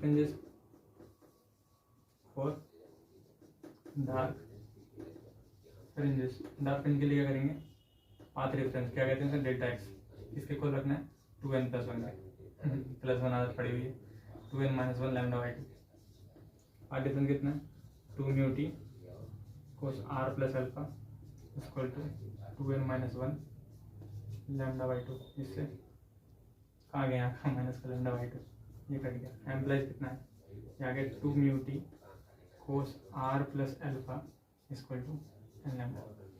तो condition ये आप याद कर सकते हो, तो करें, इंपॉर्टेंट है। वैसे ये याद करना ज़्यादा नहीं, इंपॉर्टेंट ये है पाथ डिफरेंस कैलकुलेट करना। आपको मेनली पाथ डिफरेंस याद रखना है, जिसे मैंने आपको बताया थिन फिल्म में होता है 2 म्यू T कोस आर और वेस्ट फिल्म में होता है 2 mu T cos are plus alpha. I hope आपको ये डेरिवेशन समझ में आ रहे होंगे। मेन लॉजिक क्या डेरिवेशन करने का, कि आप इतना जब करेंगे तो आपको लगेगा कि हाँ ये लाइन महत्वपूर्ण है। अदरवाइज में आपको डायरेक्ट ही बता सकता है भाई यहाँ म्यू है, यहाँ ये है, अन्य बात खत्म हो जाती। करवाने के पीछे रीजन ये है, जब आप करेंगे तब आपको समझ में आएगा कि हाँ ये लाइन महत्वपूर्ण है। समझ में? तो मिटाते हैं और हम अगले टॉपिक की तरफ चलते हैं, जिसका नाम है न्यूटन रिंग। और न्यूटन रिंग में जैम के क्वेश्चन बनते हैं, बिल्कुल न्यूटन रिंग में से क्वेश्चन जैम के लिए बनते हैं। इसलिए न्यूटन रिंग को अच्छे से समझेंगे और थोड़ी सी थ्योरी बताऊंगा। मन तो मेरा भी यही करता है कि तुम्हें बोलूँ तुम लोगों ने बीएससी में पढ़ा होगा, और मुझे नहीं पता तुमने पढ़ा होगा या नहीं पढ़ा होगा। कुछ लोग तो भूल ही जाते हैं, बिल्कुल ऐसे भूल जाते हैं खत्म। न्यूटन रिंग है यार, न्यूटन जी की दी हुई हर चीज महत्वपूर्ण थी।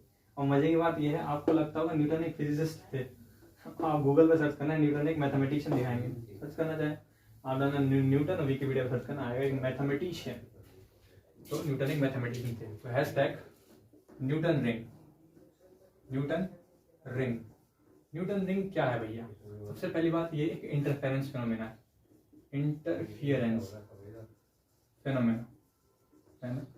मैंने क्यों लिखा मैंने ये, क्योंकि कई बार ऐसा होता है चीजों को भूलते भूलते हम इतनी दूर चले जाते हैं कि हम भूल जाते हैं कि न्यूटन रिंग का संबंध क्या इंटरफेरेंस से है। जैसे कई लोग 12th में पढ़ के जो बीएससी कंप्लीट कर चुके होंगे, जो वीडियो देखते होंगे, उन्हें ऑप्टिक्स का न्यूटन फॉर्मूला बड़ा अजीब लग रहा होगा। बोले यार न्यूटन ने ऑप्टिक्स में भी फॉर्मूला दिया था, वो वाला x1 x2 = f1 f2 भाई साहब दिया था, पर वो हम इतनी दूर चले गए कि हमें लग ही नहीं रहा।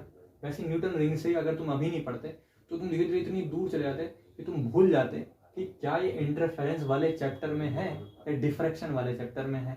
फिर धीरे धीरे तुम उसे ऑप्टिक्स से बाहर निकाल देते। शानदार, ये बुद्धिमत्ता है इंसान की, धीरे धीरे उसे ऑप्टिक्स से बाहर निकाल देते। तो न्यूटन रिंग में एक इंटरफेरेंस फिनोमिना है, जैसे कि नाम पता है, न्यूटन ने ऑब्जर्व किया था और रिंग थी वास्तव में ना। न्यूटन ने ऑब्जर्व किया था और रिंग ऑब्जर्व करी। जब करी कहाँ थी भाई? इन्होंने देखा, नॉर्मली मैं आपको बताता हूँ, अगर आपने कभी बाइक वाले की दुकान देखी हो, बाइक वाला मतलब जो बाइक को रिपेयर करते हैं, जब बाइक को रिपेयर करते हैं उनकी दुकान में जाना बरसात के समय, तो बरसात के समय आपको दिखेगा जो बाइक रिपेयर करते हैं तो बाइक में से थोड़ा मोबिल टपक जाता है। जब मोबिल टपकता है तो मोबिल जहाँ टपकता है पानी, तो वहां का पानी जो है अलग ही चमकता है, ऐसा लगता है धातु का हो। मतलब जिस भाग पे भूमि के अर्थ के जिस पार्ट पर वो मोबिल गिरता है और पानी का मिक्सचर बनता है, वहां पे ऐसा लगता है कि वो मेटेलिक बन गया हो। चेक करना, इमेजिन करके देखना आप, ऐसा लगेगा वो जमीन मेटेलिक है। तो और ध्यान से ऑब्जर्व करोगे तो वहां ऐसे ऐसे रिंग बने रहती हैं, टेढ़ी मेढ़ी, देखने जाए वो इरेगुलर इंटरफेरेंस की वजह से हो रही है। तो सबसे पहले वो चीज ऑब्जर्व करी थी। इस प्रकार से रिंग मैं आपको दिखा नहीं सकता, शायद मिल जाए तो मैं आपको एडिट करके क्लिप इसमें ऐड कर दूंगा यही इसी जगह, कि आप न्यूटन रिंग को सबसे पहले कहाँ ऑब्जर्व कर सकते हैं वो देखें। फिर ये इरेगुलर इंटरफेरेंस था तो यहाँ पे इरेगुलर रिंग बन रही थी। न्यूटन जी ने कहा कि क्या इसको हम एक्सपेरिमेंटली लैब में ऑब्जर्व कर सकते हैं, तब उन्होंने रेगुलर रिंग को फॉर्म करने का एक तरीका बताया जिसे न्यूटन रिंग कहा जाता है। उन्होंने कहा एक काम कीजिए, ग्लास प्लेट लीजिए इस तरीके की। तो हमने बोला अभी कोई दिक्कत नहीं, ग्लास प्लेट तो बहुत पड़ी। उन्होंने इसके ऊपर एक प्लेनो कॉन्वेक्स लेंस रखिए, तो मैंने बोला लीजिए, प्लेनो कॉन्वेक्स लेंस रख दिया। फिर क्या करना है, बोले इसके ऊपर एक ऐसे करके 45 डिग्री पर आप एक मिरर रखिए, हाफ सिल्वर्ड मिरर। मैंने कहा ठीक है जी, वो भी रख देते हैं। हाफ सिल्वर्ड मिरर रख दिया, हाफ सिल्वर्ड मिरर। अब इन्होंने क्या कहा कि आप एक काम करना है, आपको लाइट को यहां से डालना है। तो यहाँ लाइट सोर्स लिखो, लाइट सोर्स। तो यहां से लाइट सोर्स से लाइट आई, तो ये लाइट आई, बिल्कुल सही है भाई, लाइट आई, लाइट आई 45 डिग्री है, तो यहां से लाइट ऐसे गिरेगी, ऐसे गिरेगी, ऐसे गिरेगी।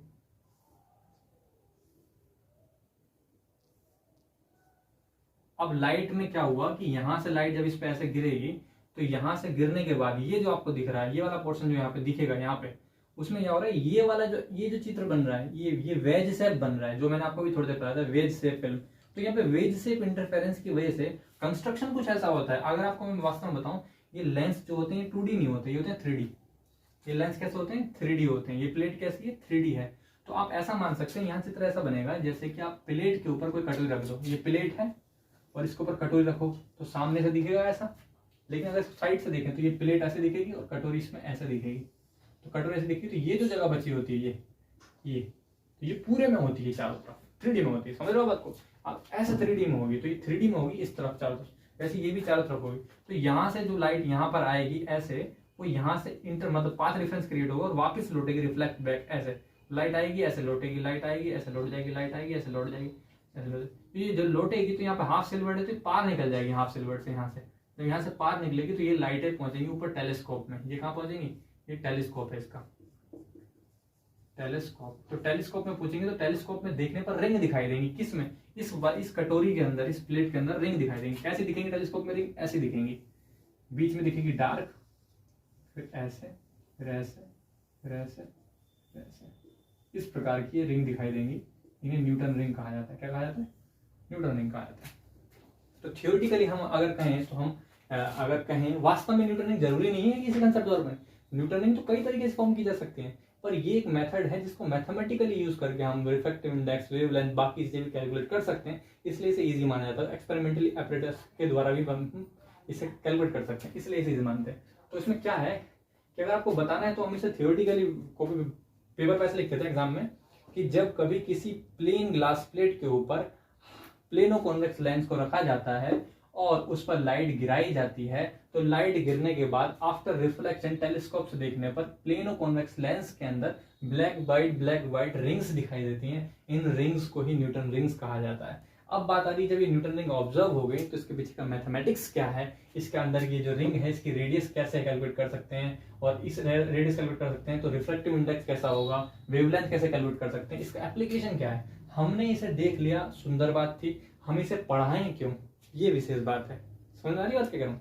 मैंने एक चिड़िया उड़ती हुई देखी, बहुत अच्छी बात है, मैंने आप लोगों को भी दिखा देखो, मैं याद करने को क्यों कहूँ कि भाई चिड़िया उड़ रही है, देखो रंगीन पंख है, चिड़िया उड़ रही है, देखो रंगीन पंख, क्यों? क्या उसका महत्व है? यस, उसका महत्व है। न्यूटन जी ने जो ऑब्जर्व करा वो सुंदर चीज थी, बोला रंगीन रंग दिखाई, इसका महत्व क्या है, इसका एप्लीकेशन क्या है? इसके द्वारा किसी भी अननोन लिक्विड का रिफ्लेक्टिव इंडेक्स कैलकुलेट किया जा सकता है, इसके द्वारा किसी अननोन लाइट के रेडिएशन का वेवलेंथ कैलकुलेट किया सकता है, तो वहां इसकी इंपोर्टेंस निकल कर आते हैं। तो हम ये समझेंगे कि इसका मैथमेटिक्स क्या है, कि यहाँ पर ये जो लाइट आई, ये भी तो बिल्कुल साफ दिख रहा है कि लाइट आएगी, 45 डिग्री ग्लास प्लेट से टकराएगी, नीचे गई, रिफ्लेक्ट बैक हुई, इंटरफेरेंस हो गया और दोनों के बीच में गुणा भाग होकर रिंग बन गई। अब बात आ रही है यहाँ पर क्या हुआ, यहाँ पर क्या हुआ, तो यहाँ पर जो हुआ उसी से मैथमेटिक्स डेवलप करेंगे, कि यहाँ पर जो हुआ उसी से मैथमेटिक्स डेवलप करेंगे और पता चलेगा कि इस रिंग की रेडियस कितनी होगी। तो हम जरा इस पर ध्यान देते हैं। तो ये जो है वास्तव में आपका ये जो वेज शेप बन रहा है, ठीक वेज शेप की पहले वाली कंडीशन है, और वेज शेप का आपका फॉर्मूला पता होना चाहिए। वेज शेप का फॉर्मूला कितना होता है? वेज शेप का फॉर्मूला होता है 2 म्यू टी कोस r प्लस अल्फा। बिल्कुल सही बात है। अच्छा को बताइए, ये लेंस जो है आपका प्लेनो कॉन्वेक्स लेंस, इस पर लाइट कैसे गिर रही है? इस पर लाइट गिर रही है परपेंडिकुलर। कैसे गिर रही है? परपेंडिकुलर। और मैंने आपको जब रिफ्लेक्शन पढ़ाया था शुरू में, तो मैंने आपको बताया था ये प्लेन होता है, लाइट ऐसे गिरती है और ऐसे वापस होती है, और दोनों के बीच में यहाँ नॉर्मल होता है, और नॉर्मल से ही एंगल ऑफ इंसिडेंस लिया जाता है, नॉर्मल से ही एंगल ऑफ इंसिडेंस लिया जाता है, नॉर्मल से ही एंगल ऑफ रिफ्लेक्शन लिया जाता है। ये मैंने आपको बता दिया था, ठीक है। अगर इस लाइट को थोड़ा और ऊपर करूं तो ये एंगल ऑफ इंसिडेंस कम हो जाएगा, थोड़ा और ऊपर करूं एंगल ऑफ इंसिडेंस कम हो जाएगा। अगर बिल्कुल सीधा कर दूं तो एंगल ऑफ इंसिडेंस और एंगल ऑफ रिफ्लेक्शन दोनों क्या होंगे? 0 डिग्री होंगे। Angle of incidence, angle of reflection 0 degree होंगे। Angle of incidence, angle of reflection 0 degree होंगे। इसका मतलब नॉर्मली जो लाइट गिरती हैं उन पर angle of incidence, angle of reflection 0 होता है। तो यहाँ पे angle of incidence for normal incidence, यहाँ लिख रहा हूँ मैं स्टार बना के, for normal incidence of light, for साफ करके लिखूंगा ना, ज्यादा गंदा लिख देता हूँ मैं फ्लो में। चित्र अच्छे से बनाऊं क्या? चलो चित्र अच्छे से बना देता हूँ, तुम लोग भी अच्छे से कर देना। वैसे चित्र बन गया यार, टाइम खर्च नहीं करना चाहिए। चलो बना देता हूँ यार तुम लोग उसी के लिए। ठीक, तो न्यूटन रिंग के लिए क्या करना है आप लोगों को? पहले प्लेनो कॉन्वेक्स लेंस लेना है, प्लेनो कॉन्वेक्स लेंस लेना है।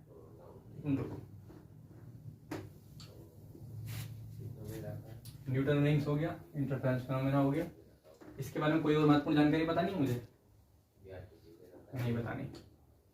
ठीक, न्यूटन रिंग के लिए क्या करना है? सबसे पहले आपको एक प्लेनो कॉन्वेक्स लेंस लेना है। प्लेनो कॉन्वेक्स लेंस लो, ये मैंने प्लेनो कॉन्वेक्स लेंस ले लिया। इसके ऊपर एक कॉन्वेक्स लेंस लेना है। ओहो, वो तो प्लेन ग्लास प्लेट था, ये है प्लेनो कॉन्वेक्स लेंस। वर्ड गलत हो गया ना, ये सेंटर है। 45 डिग्री पर यहाँ मिरर ले लो,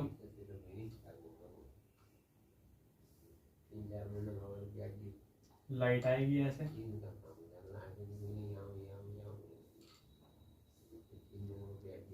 बड़ा बहुत सुंदर चित्र बनाता हूँ, रिकॉर्ड है मेरा, 99 मार्क्स थे।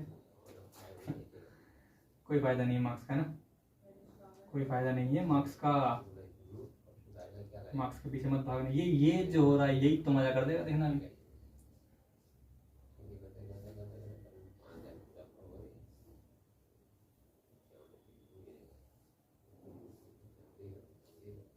Telescope,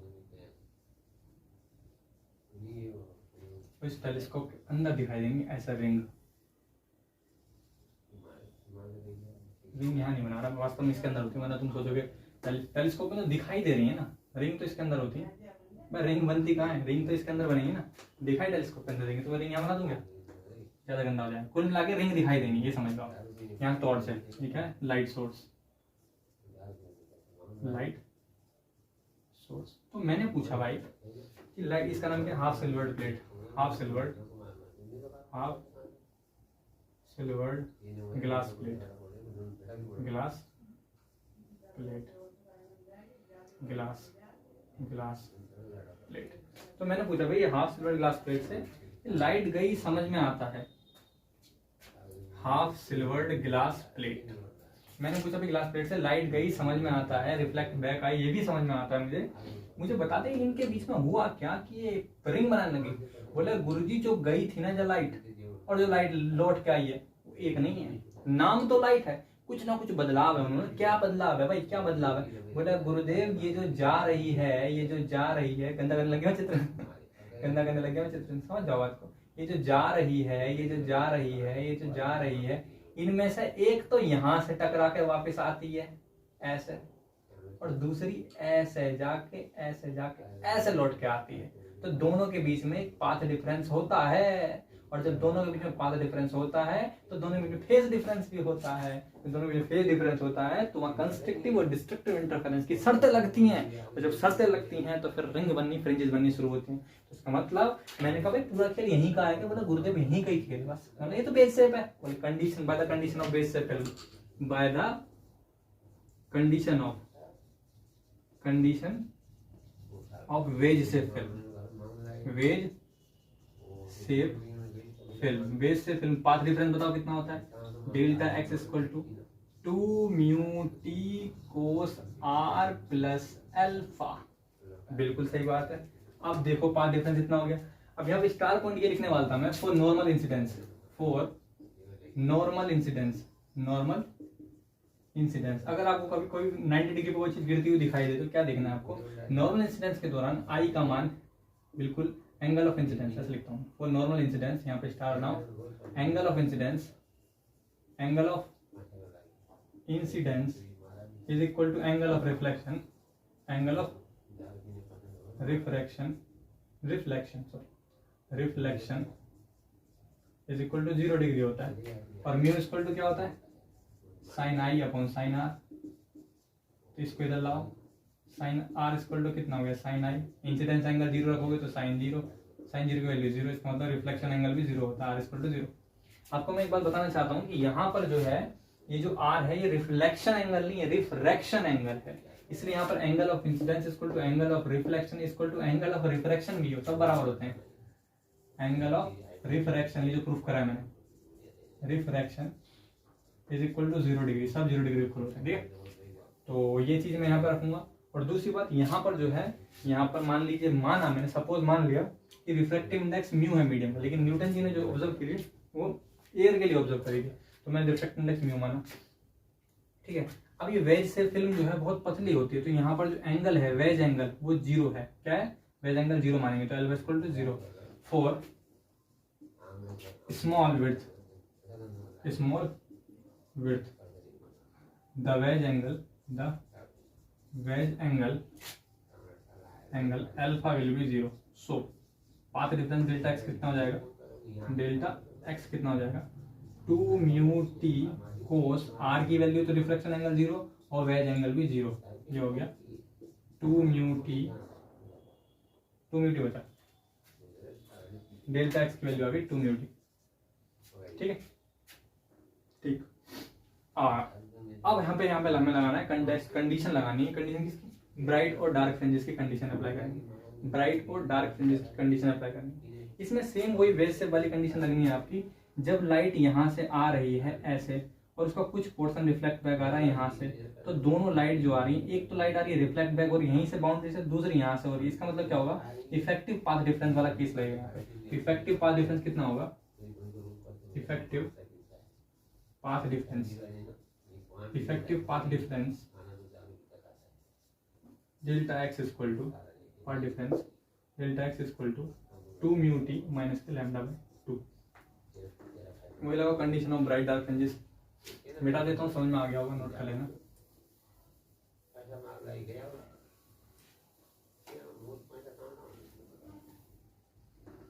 now by the condition of bright dark fringes, bright dark fringes, बताओ भाई। Number 1 for bright fringe, for bright fringe क्या होता है भाई? पार्ट डिफरेंस को एन लैम्डा कैलकुलेट करना। पार्ट डिफरेंस कितना है?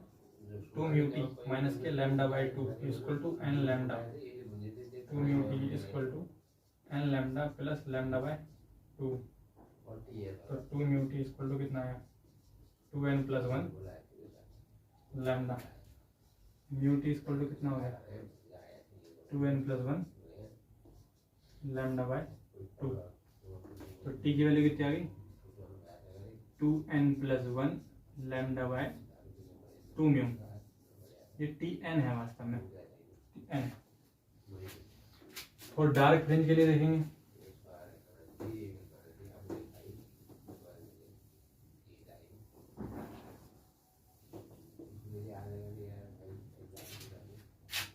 For dark fringes, dark fringe के लिए करना पार्ट डिफरेंस को 2n माइनस 1 लैम्डा बाई 2 के इक्वल करना है। 2n माइनस 1 कितना होता है? इसका वैल्यू कितनी? 2 म्यू टी कोस आर तो हट ही गया, माइनस के lambda by 2 equal 2n minus 1 lambda by 2, इससे कैंसिल हो गया, implies 2 mu T equal to N lambda बचेगा ना, एन लैम्डा। यहाँ से टी की वैल्यू निकालो, टी एन इक्वल टू कितना आ गया? N lambda upon 2 mu. ये डार्क फ्रिंज है, ये ब्राइट फ्रिंज की लोकेशन है, ये डार्क फ्रिंज की लोकेशन है। अगर इससे n प्लस 1वां पद निकालें, अगला पद n प्लस 1वां, तो कैसे निकालेंगे? इसी में n प्लस 1 रखना है, पुट करो कितना आएगा? यह आ जाएगा Tn प्लस 1 इक्वल टू, मत निकालो टाइम वेस्ट है, जब जरूरत पड़ेगी तब बताऊंगा, ठीक है? ठीक, ये तो आपने निकाल दी कि जो विड्थ होगी वो चौड़ाई कितनी होगी। अब मैं आपको बताता हूँ कि रेडियस कैसे निकालेंगे, रिंग की रेडियस। इस चीज को यहाँ लिख देते हैं, जरूरत पड़ेगी तो। नाम क्या है इसका? इसका नाम है ब्राइट, तो यहाँ पे लिखते हैं ब्राइट। और वैल्यू कितनी आ रही है? Tn equal to 2n plus 1 lambda upon 2 mu. और डार्क के लिए Tn equal to n lambda upon 2 mu. मिटाते हैं इसे और रेडियस देखते हैं।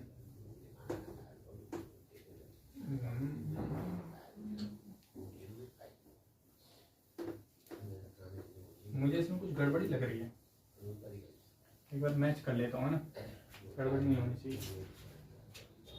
एक बार मैच कर लेते हैं।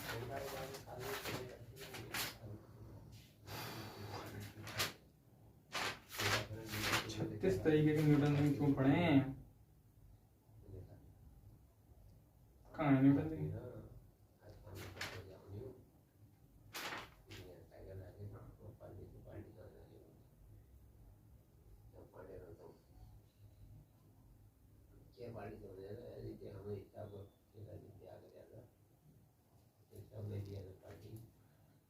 अपनी ब्राइट के लिए कितनी आई? इतनी आई। डार्क के लिए कितनी आई? इतनी आई। तो सही है यार, समझ नहीं आ रहा क्या लिखा है। ओके, बताओ कितना है। Now hashtag radius of Newton ring, Newton ring. तो ये चित्र अभी आपको मैंने दिखाया था, इस तरीके से था। ये गिलास प्लेट में रख के पड़ी थी, ठीक है? इस चीज को पूरा सर्कल बना के देखो अच्छे से।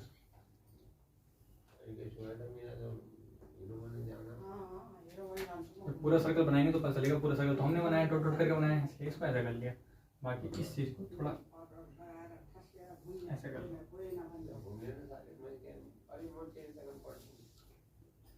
इसमें क्या हो रहा है, मान लीजिए इंटरफेरेंस जो हो रहा है यहाँ से हो रहा है, यहाँ से इस वाले पॉइंट से। तो इस पॉइंट की यहाँ से जो दूरी है इसे टी मानूंगा मैं, क्योंकि यही बेस सेट की चौड़ाई होगी, ठीक है? और यहीं पर रिंग बन रहा होगा, तो यहाँ से यहाँ तक अगर मैं प्लॉट करूँ, सेंटर मान लो, तो यहाँ से यहाँ तक की दूरी जो होगी वो रिंग की रेडियस होगी। क्योंकि मैंने आपको बताया कटोरी के अंदर रिंग है, तो इसके अंदर जब रिंग होगी तो ये रिंग की रेडियस होगी। जैसे मैंने मान लिया Rn, ठीक है? ठीक। अब देखना ये है ये टी और ये पूरा जो है डायमीटर हो गया। इस सर्कल की रेडियस मैंने कैपिटल आर मान ली यहाँ पे, ठीक। अब आप देखो जरा ध्यान से, ये पॉइंट यहाँ से यहाँ तक की दूरी टी है, तो यहाँ लिख देता हूँ मैं टी, और ऊपर की बची हुई दूरी जो है वो है 2r, तो डायमीटर 2r है, 2r माइनस टी, जिससे टी को टी एन कहूँगा ज़्यादा सुंदर लगेगा। और ये भी रेडियस यहाँ तक आर एन है, आर एन। ज्योमेट्री का एक लॉ होता है, अगर दो जीवाएं आपस में कट रही हों, दो जीवाएं आपस में कट रही हों, ये y है, ये x है, ये z है, ये p है, तो इसकी गुणा के बराबर होता है, मतलब p z equal to y x के इक्वल होता है। ये जीवाओं मतलब डायमीटर कोड का लॉ है ज्योमेट्री का, तो वो लॉ मैं यहाँ यूज करूंगा, वरना कुछ लोग पाइथागोरस लगा के जुगाड़ बढ़ाते हैं, अपना इससे काम चल जाएगा। इसकी गुणा करिए इससे, कितना ये भी टी एन है, अगर 2r लिखेंगे, यहाँ लिख दो पहले, ठीक है। तो इसका नाम रखूँ क्या, ज़्यादा बड़ा करने से कोई फायदा नहीं है, ज़्यादा बड़ा करने से कोई फायदा नहीं। डायरेक्ट में लॉ लिखता हूँ, ज्योमेट्री बाय ज्योमेट्री लिख दूँ, थोड़ा सा नाम लिख देते हैं यार। इसका नाम दे ए, इसका नाम दे बी, इसका नाम दे C, D E F, A B C D E लिख दें, E by geometry, by GEOMETRY geometry. इसकी गुणा ए बी की बी से करो, A B into B C, और इसकी गुणा कैसे करो, D B into B, D B into B, आपको मिलेगा ए बी। देखो ध्यान से देखो, ए बी कितना है, आर एन की मल्टीप्लाई किससे करनी है, आर एन से, और डी बी ऊपर वाले की मल्टीप्लाई किससे करनी है, 2r माइनस टी एन की मल्टीप्लाई किससे करनी है, टी एन से मल्टीप्लाई करो। R n square equal to कितना आ गया, 2r t n minus t n square. यहाँ पे लिखेंगे बट अब टी एन को मैंने क्या बताया था, मैंने बताया था आपको, जो न्यूटन रिंग में जो वेज शेप बनता है, उसकी चौड़ाई बहुत कम होती है, क्योंकि आपने कई बार देखा वो लेंस को छू के हम बता नहीं पाते हैं कॉनकेव है या कॉन्वेक्स है। इसका मतलब लेंस की मोटाई जो गोलाई मैंने दिखा रखी है, इतना गोल थोड़ी होता है, तो ये टी जो है बहुत छोटी जाएगी, तो लिखेंगे but t n is very small, so t n square can be neglected. तो नेग्लेक्टेड करेंगे तो कितना बचेगा भाई, आर एन स्क्वायर आपका बचेगा, 2r/t(n), ठीक है। तो आर एन की वैल्यू कितनी है, ये रेडियस है रिंग की, √2r(t(n). अब जिसकी निकालना चाहो उसकी निकाल दो, स्टार बना के लेंगे, रेडियस ऑफ ब्राइट रिंग,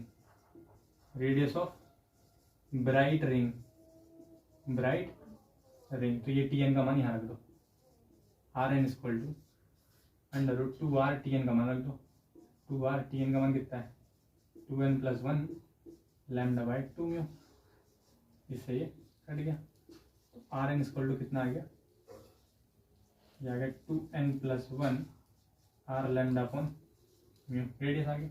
आप डायमीटर निकालेंगे, एंड डायमीटर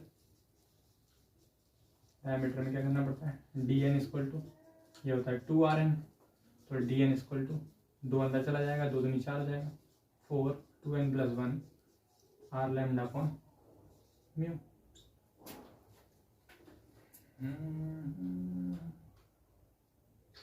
ठीक,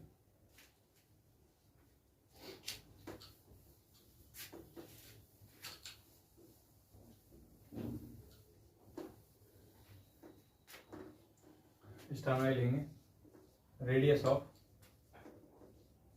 dark ring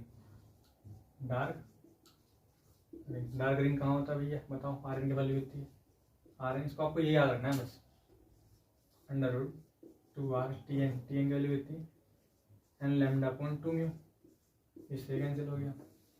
are N equal to कितना आ गया, r n λ/म्यू, ठीक। And diameter of dark ring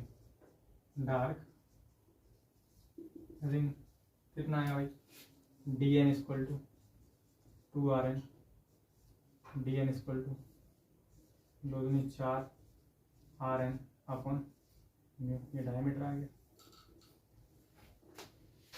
ठीक। तो ये आपको ये ब्रैकेट का मतलब ये नहीं कि याद करना है, याद देखिए सिर्फ क्या रखना है, रिलेशन याद रखना है। कौन सा वाला, ये वाला बाकी टी एन तो बाएं हाथ की खेल है, तुम साइड से एकदम निकाल सकते हो। तो ये आपका रेडियस और डायमीटर आ गया। और इसमें आता है एप्लीकेशन क्या है। आपको मैं चित्र बना के दिखाता हूँ ताकि क्लियर हो जाए कि न्यूटन रिंग होती कैसे है।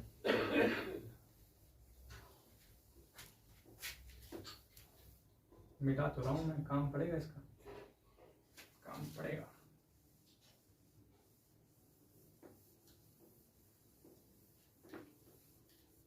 इसको मिटा देते हैं। लिखता हूँ मैं स्टार बना के, how the Newton ring looks like, कैसी दिखाई देती है। एक काला पॉइंट होता है बीच में, फिर ऐसे ऐसे ऐसे ऐसे ऐसे, ये पास पास होने लग जाती हैं। जैसे ही न्यूटन रिंग में तुम दूर जाओगे तो ये रिंग्स जो हैं पास पास होने लगे, आपस में कटते नहीं है भाई, वो तो मैं बना रहा हूँ मैं, ऐसे दिखाई देती हैं।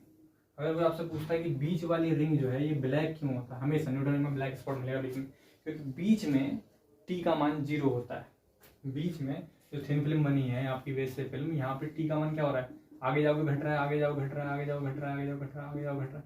बीच में टी का मान 0 है।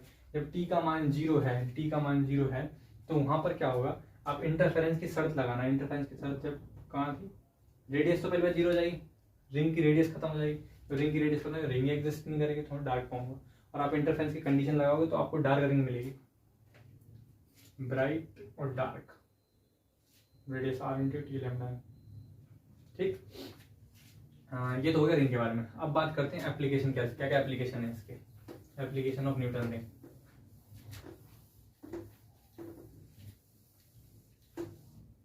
यार मिटा दिया मैंने, ये कौन सी रिंग है, चलो कोई सी भी लेते हैं, ये बात। Application of Newton ring, diameter formula side में लिख देता हूँ जब पढ़ेंगे। dn equal to under root 4r n lambda upon mu, dn equal to under root 4 2n + 1 r lambda upon mu.